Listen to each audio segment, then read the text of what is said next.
Reddit crime stories.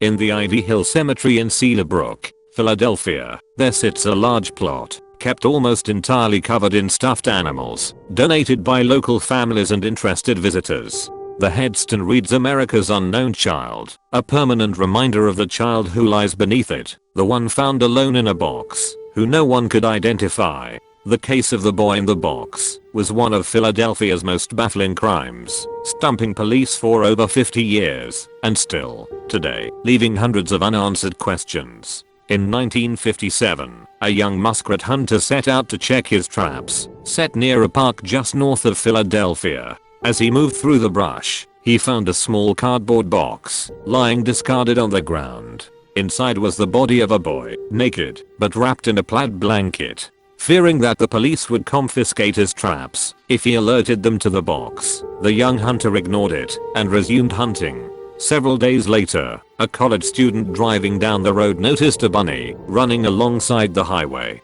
The student knew there were traps in the area and stopped to make sure the animal was safe. As he sifted through the underbrush searching for traps, he came across the box. Though he too feared interaction with the police, the student reported the body to them.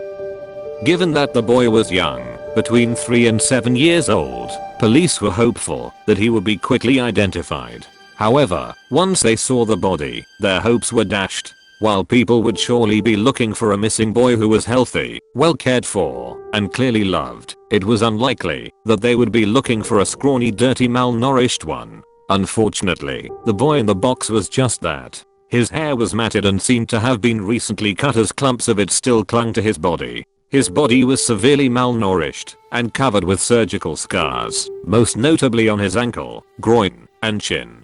Despite the fact that he looked abandoned, police fingerprinted him, hoping to find a match. Sadly, no one did. Over the next several years, over 400,000 flyers were sent out to the Philadelphia area, as well as other towns in Pennsylvania. A forensic facial reconstruction was done, and a drawing of a happy young boy was included on all of the posters. Flyers were posted in police stations, post offices, and even included in the envelopes with gas bills, but still, no one came forward with information.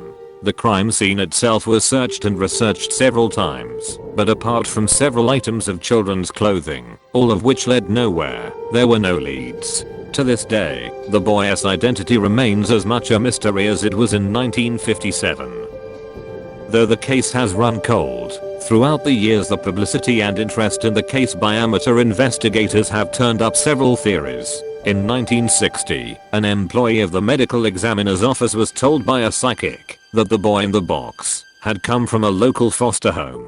The police inquired about the boy at the foster home and found blankets similar to the one he had been wrapped in hanging on the clothesline, as well as a bassinet that was sold in the same box that the boy had been found in. The employee theorized that the boy had been born to the daughter of the man who ran the foster home, and that his death had been accidental. Despite the employee's insistence of these facts, no connection was ever made between the boy in the box and the foster home.